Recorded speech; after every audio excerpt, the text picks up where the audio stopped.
India বাংলাদেশকে টপকে যেতে পারতো পয়েন্ট টেবিলে, তবে পারলো না। হ্যাঁ, ডব্লিউটিসির কথা বলছি।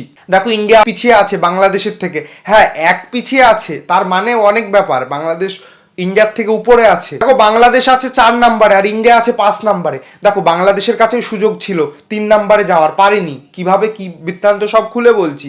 ইন্ডিয়ার কাছেও যেমন সুযোগ ছিল বাংলাদেশকে টপকানোর, পারেনি। সমস্ত খবর খুলে বলছি। প্রথমেই আমি ক্রিকেট প্রেমিকদের কাছে বলবো, একটা লাইক দিয়ে শুরু করো, লাইক দাও। আর কোথায় দেখছো ভিডিওটা, সে যেখানেই দেখো, সাবস্ক্রাইব করে দাও, ফলো করে দাও। একটা সাবস্ক্রাইব ফলোতে তোমার ক্ষতি হয় না, আমার উপকার হয়ে যায়। দেখো, ইন্ডিয়ার সুযোগ কোনটা ছিল, যে শ্রীলঙ্কার সাথে যে খেলাটা হলো, টেস্টের খেলা, সিরিজ তো ইন্ডিয়া জিতেছে, তবে 2-0 তো করতে পারিনি। যদি 2-0 করতে পারতো, বাংলাদেশকে টপকে যেত। হ্যাঁ, প্রথম ম্যাচ তো জিতেছে ইন্ডিয়া, খুব ভালোভাবে জিতেছে ইন্ডিয়া। দ্বিতীয় ম্যাচও ভাবলাম একদম ইজি ম্যাচ জিতবে, তবে শ্রীলঙ্কা ড্র করে দিয়েছে। হ্যাঁ, তো ওই জন্য ইন্ডিয়া বাংলাদেশকে টপকাতে পারলো না। দেখো, এখন ইন্ডিয়ার উইনিং পার্সেন্টেজ হয়েছে 53.33, আর বাংলাদেশে রয়েছে 55.56। মানে বাংলাদেশ এখনো এগিয়ে আছে। দেখো, বাংলাদেশ 4 নম্বরে আছে। বাংলাদেশেরও সুযোগ ছিল, বাংলাদেশও কিন্তু সুযোগ হাতছাড়া করেছে। অস্ট্রেলিয়ার সাথে যদি 2-0 করতে পারতো, তাহলে নিউজিল্যান্ডকে টপকে যেত। হ্যাঁ, বাংলাদেশ, মানে বুঝতে পারছো, অস্ট্রেলিয়ার সাথেও 2-0, অস্ট্রেলিয়ার সাথে 1-1 হয়েছে, এটাই আমি জানি। বাংলাদেশি দর্শকরাও অনেক খুশি।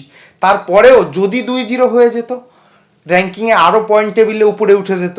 দেখো, 3 নম্বরে নিউজিল্যান্ড যে আছে, সে 72.22 ম্যাচ মানে জিতেছে, উইনিং পার্সেন্টেজ। আর বাংলাদেশ যদি 2-0 করতো, বাংলাদেশের প্রায় 73% হয়ে যেত উইনিং পার্সেন্টেজ। বাংলাদেশ ইজি উপরে উঠে যেত। দেখো, সুযোগ তো মিস হয়েছে।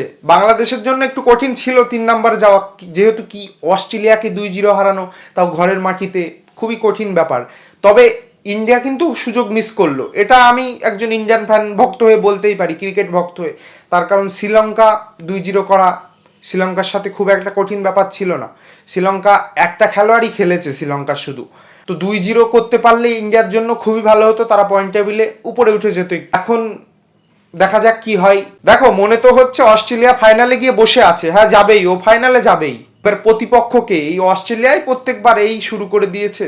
এখন দেখা যাক। এখন তোমাদের মতামত, কে ফাইনাল, কে খেলতে পারে ওয়ার্ল্ড টেস্ট চ্যাম্পিয়নশিপের, কমেন্টে জানিয়ে যাও। আর ভিডিওটা একটা লাইক দিয়ে দাও, শেয়ার করে দাও, নতুন দেখলে ফলো সাবস্ক্রাইব করে যাও।